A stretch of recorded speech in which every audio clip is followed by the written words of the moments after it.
We'll start up here in the front. It does have a light for hooking up at nighttime. It has a button for up and down stroke for taking it on and off the vehicle. We have one 12-volt battery on the front of the unit. We also have a battery disconnect so that when you're not using the unit, you can turn the battery disconnect off and it will save all the 12-volt juice that's in the battery for the next time you come up to use it. Has two 20-pound propane cylinders. Has an even flow regulator. So you open bottles up one at a time till it runs empty and you come out and open up the other one. Does have a 7-way holder on the side of the unit. Holds the 7-way up off the ground, keeps it from getting corroded, and your chains. On the bottle rack, there is 2 tabs on the bottom, holes, that you can run a bungee cord underneath so that you don't have to take it off every time, and it does have the quick disconnect at the top so you don't have to take the cover off every time. As we start down this side over here, it has the stabilizing jacks on all 4 corners. There is the rest of the hitch package for the front of the unit. We're going to slide right on past that. Lug nuts on the trailer has been torqued at 100 foot-pounds. That's what's recommended on the side. They are air ducted pressure, which is 65 pounds on the side of the tire cold. Your 30-amp power cord goes onto the side of the trailer, makes a quarter of a turn. Blue light lights up on it. And it has a blue light on the other end showing that it has 110 power coming through it. We also have an outside shower. Gives you hot and cold running water to this side of the unit. The inside of the Suburban on-demand Insta-Heat is in the on position. 0 is off, 1 is on.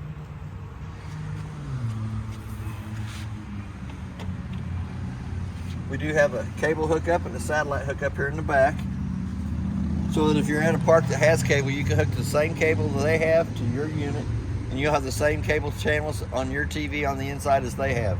Or if you buy the satellite dish that sits out beside the trailer, you can have the satellite receiver will pick up different channels on the inside of the unit than the park cable. We're going to go back to the termination station. The 3-inch valve in the back is your toilet water. The gray valve towards the front will be the kitchen sink water. The gray valve towards the back will be your bathroom shower and sink water for back here. Does also have a black tank flush on the very back of the unit, so while you got your black tank dumped, leave your handle out, turn water pressure onto the black tank flush. Has a little aerator on the inside that spins around, cleans more of the debris out of the inside of the black tank only. It is prepped for a backup camera up top. Has a spare tire that's on the unit. It's been air ducted pressure, but it's not been torqued on. It's been put on some wrench. We have our city water connect here in the back that you can hook to with a water hose and regulator and never have to fill the fresh tank on the unit. Work right off the water pressure going through the hose. The connection down below it is your black tank flush. That is for while you're flushing your black tank. Once it's completely empty, you can hook a water hose and regulator to that connection. Turn water pressure onto it, has a little aerator, cleans more of the debris out of the black tank only. We have our 2 low water drain points. The red is the hot side of the water system, the blue is the cold side of the water system. You'll use those for winterizing and dewinterizing of the unit. Your door here in the back accesses you into the bathroom. Steps fold out. Outside of the furnace is next. It's going to suck cold air in the top, hot air out the bottom.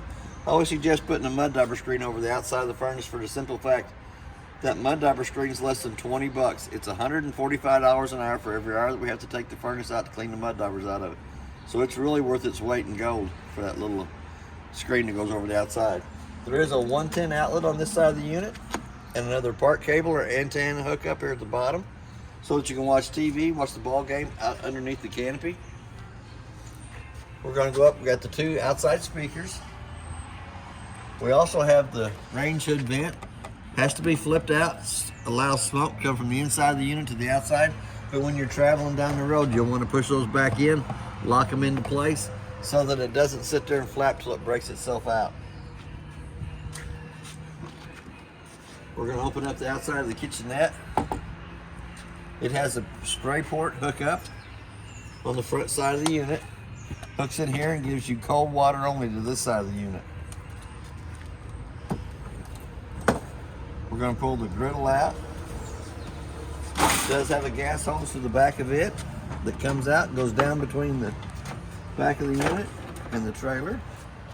We'll come down and make a connection right here at the quick connect for the outside grill.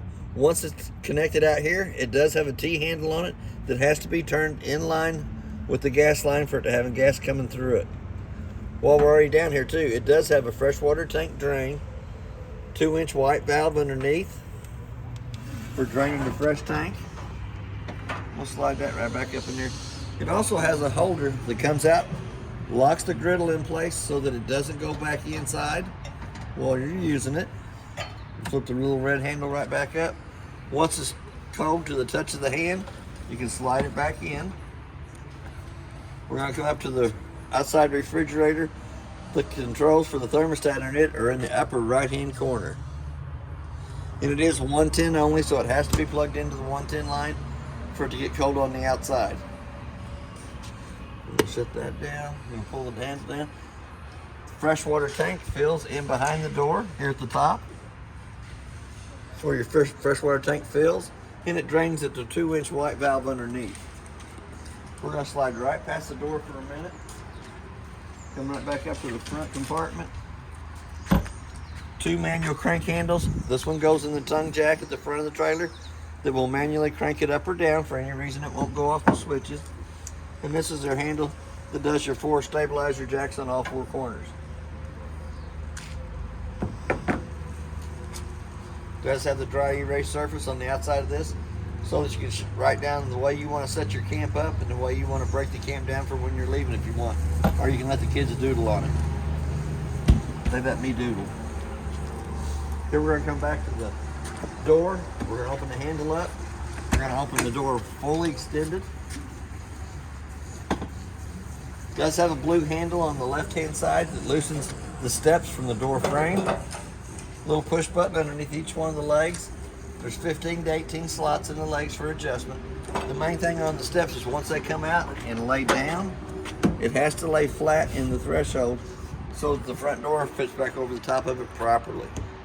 To achieve that, you can push the handles underneath each one of the legs and adjust accordingly. We're going to go ahead and go right up into the unit. It does have a working fire extinguisher on the left-hand side as we come in. We'll go ahead and run that slide room out. Give us a little more room. While you're running the slide room out, it's good to make sure there's not a tree up against that side or somebody's pulled a vehicle up along there. We're going to start up here at the top. It does have a solar panel up on top that tells you exactly how much voltage the solar panels are putting out to the battery. It does have the digital readout. We're going to come down, we're going to check the battery, shows you fully charged. To get an accurate reading of the battery, you need to have the 110 line unplugged and then push the battery button. It tells you exactly how much voltage is still left into the battery. Your freshwater tank is next. It'll show 1/3, 2/3 full as it fills up. Black tank's the same way. It's going to show 1/3, 2/3 full as it fills up. Gray tank, which is your bathroom shower and sink water. And then your galley is your kitchen sink water only. The red switch right down below it is your water pump switch that turns the water pump on between the freshwater tank and the faucets. We're going to slide right over to the first light here. Should turn your awning lights on underneath us. The second one should turn your decorative lights above the slide room and underneath the cabinet here at the entertainment center. The ones for the inside living room is on the dimmer switch there. This one here will run our awning out.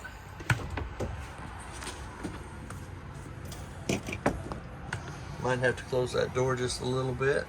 We'll run the awning all the way out. Should be able to get it out between this and the other trailer.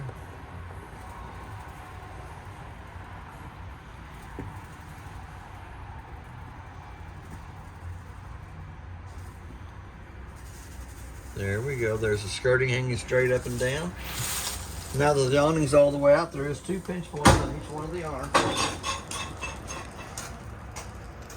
come out here, we'll grab a hold of the back arm and pull down on it, which puts the pitch of the ring coming off the back corner. You can do the same thing with the front arm. Put the pitch coming off towards the front if you wanted.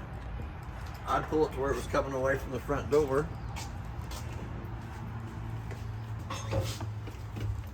We're going to come right back up in there. Then we have our Suburban on-demand Insta-Heat hot water heater. We're going to turn it on. It tells you the temperature that you got it set for. You can run it up or down. You can change it from Fahrenheit to Celsius. Always run it on Fahrenheit because it's easier for me to remember. Anytime that you open a faucet and it calls for hot water coming through it, you're going to see a little sprinkler head here on the left-hand side. You're going to see a little fan in the center. And then on the right-hand side, you'll see a little flame burning for when it's lit on gas. The longer you let it run, the higher the temperature will go. But you can control the settings on it.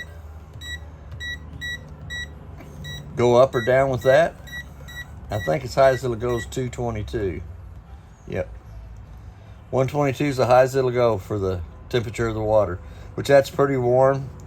Once it gets going, it maintains its temperature. It's pretty good on the heat side. On the faucet, we have a cold side. Pull back on the handle for the cold water to come out. Down for the hot. Pull back on the handle for the hot water to come through it. We have a light that has to be turned on by hand above the kitchen sink. We're going to go to the drawer. We're going to pull out 2 sets of keys. One purple key does the front door lock and deadbolt. The other purple key does the back door lock and deadbolt. The gray color key does your 2 slam compartment locks up on the front. And then your 751 key does your outside shower. Most important piece of paper in the whole unit is the Forest River appliance information sheet. For any reason one of your appliances would happen to go bad, they're going to ask you what the brand name of it is, who it's made by, model and serial number. This little paper right here already has all those on it, so that you don't have to take the appliances apart to get a model or serial number for the warranty guy. All the rest of the paperwork that was in the unit is in the brown bag here. Does have solar panels up on top. I'm going to leave the 2 sets of keys out for right now. We're going to come into the bottom cabinet. If you take the screw out of the hidden panel down here at the bottom, accesses you into the back of the water pump. On the water pump, it has a 1 white valve that is in line with the pump right now, showing that it will suck water from the freshwater tank to the faucets. That white valve is your bypass for winterizing. You turn that white valve the opposite way that it is now. Take the end of the hose with the cap on it, stick it down in your antifreeze jug. Once you turn the water pump back on, it will suck from the antifreeze jug and supply antifreeze through all the lines on the inside of the trailer. We're going to come back up to the microwave. Microwave has a clock button on it. Let's say it's 9:30. It's probably a little later than that, but hit that clock button again till the 2 center eyes are flashing. The only reason I set the time on the microwave is I can tell if the trailer's lost 110 power coming to it if it doesn't have the proper time the next time I come back to the unit. Here again we have a light for the stovetop and a fan. For that fan to work properly, the 2 tabs on the outside hood range vent have to be lifted up. It allows that flapper to flap. That way you can pull smoke from the inside of the trailer to the outside of the trailer. Here again we're going to come down to the stovetop. We're going to turn the button on the right hand side that illuminates the valves for the burners up on top in your oven. We're going to turn it to where it says pile it on, using the striker on the left hand side for lighting all 3 of the burners up on top. Anytime the burners valves have gas coming through them, they will illuminate red instead of being blue, indicating that they have gas coming through them. So we're going to turn them right back off. We're going to go down to the oven. We're going to turn it to where it says pile it on. We're going to use the striker on the left hand side, the same one that lights the burners up on top.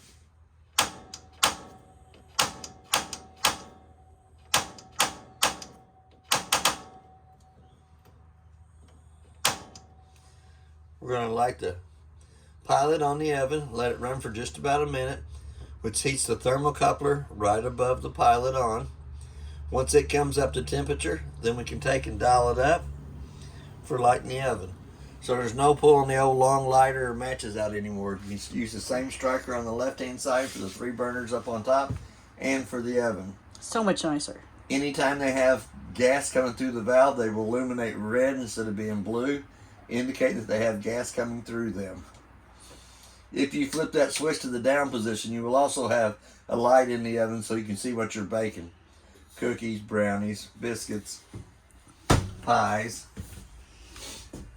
Here again, before you lay the glass stovetop back down on the griddle up on top, touch it with your hand to make sure that it's cold to the touch of the hand before you lay the tempered glass back down over the top of that. Then it gives you more counter space. The brown vent on the side of the cabinet here is your heat vent for bringing heat inside the unit. Your round white vents in the ceiling will be for your AC only. We're going to come back to the refrigerator. The controls for it are in the upper right hand corner. They control the freezer and the refrigerator section. We're going to come over to the thermostat for the furnace and the AC. We're going to turn it on. First one gives you your fan speed is low, fan speed is high. We're going to go over to the cool side of it. Cool low, cool auto, and cool high. You're going to dial your temperature down for the AC. Hit that mode button one more time. It brings you down to where it says heat in the lower left hand corner. Hit it one more time and it says off in the lower right hand corner. If for any reason it gets off of Celsius to Fahrenheit, you hold the plus or minus button down and it will go back to the Fahrenheit setting. We're going to come into the bathroom. It does have a light switch on the wall that turns the lights above us on. We also have our GFCI outlet in the bathroom by the bathroom sink.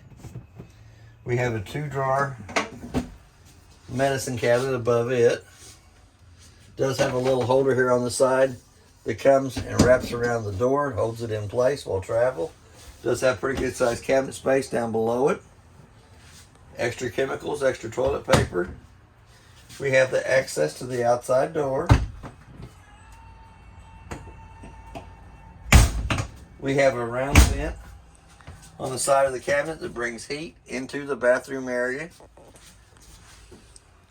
We have a fan in the ceiling. Narrow knob cranks it up.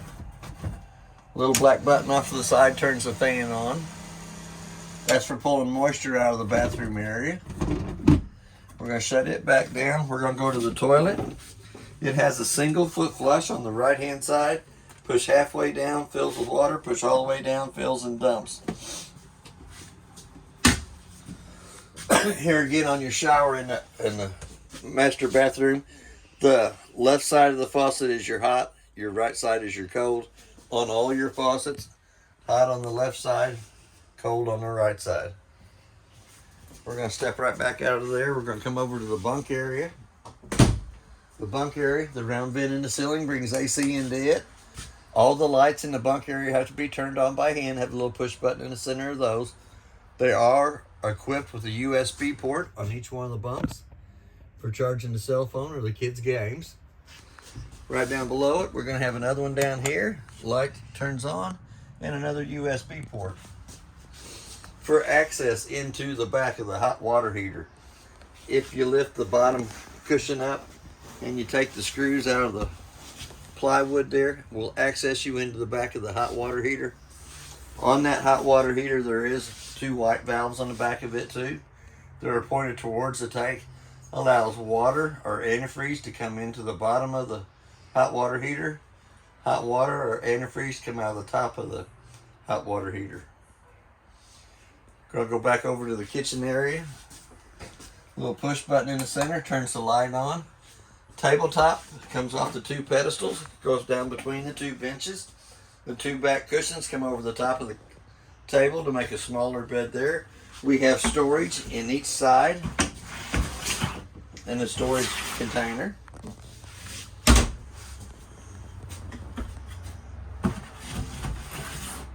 Add a lot of extra goodies in them. Lots of room for snacks. Lots of room for snacks, and we also have a pantry. Wow. And the pantry does have a light in it. A little push button in the center of it, turns it on and off. You can snack a lot of snacks in there. No doubt. I'm going to leave that light on for just a minute. We're going to step right on past that. There is an entertainment center in the front of the living room that you can mount a flat screen TV to the wall here. Run your cable and your 110 line down through the rubber plug here. Plugs into the 110 outlet. That'll plug into your booster. It is prepped for Wi-Fi King. We have two remotes. The itty bitty remote does the fireplace. The red button turns it on. The little thermostat shows you low or high.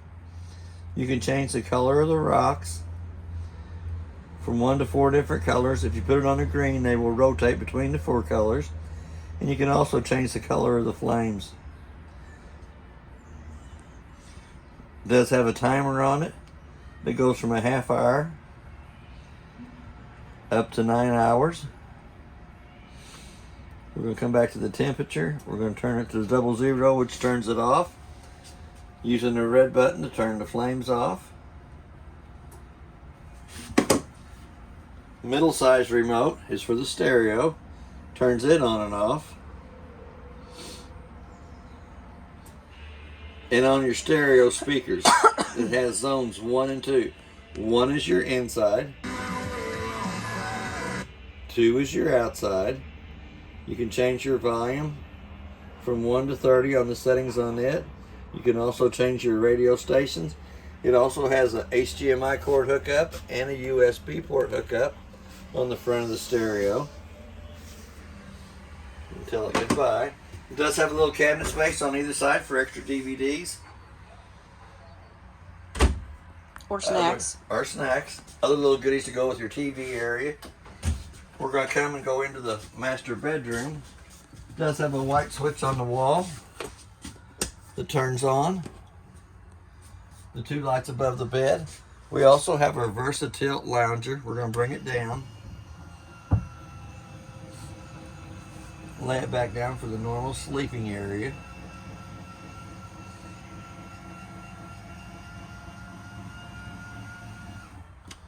Now here again, there is a place on the wall to mount a TV.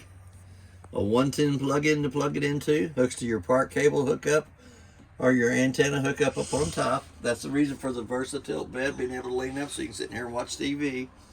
It has a USB port on either side of the master bed. And just inside the cabinet door, there is a 110 outlet on either side of the master bed.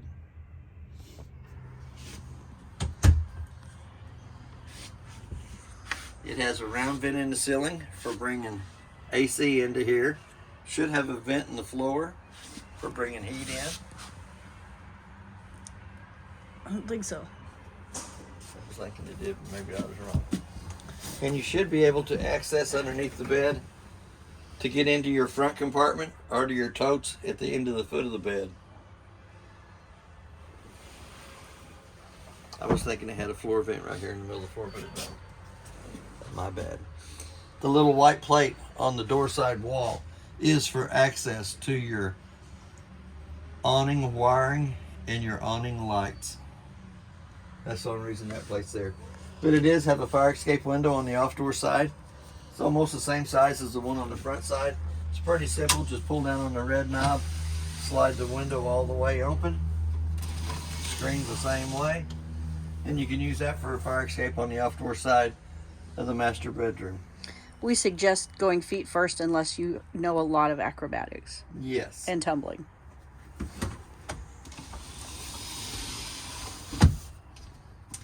But it does give you an access to the outside. That is basically everything on your trailer. If you have any questions, I'll try to answer the questions the best I can. Thank you for your time.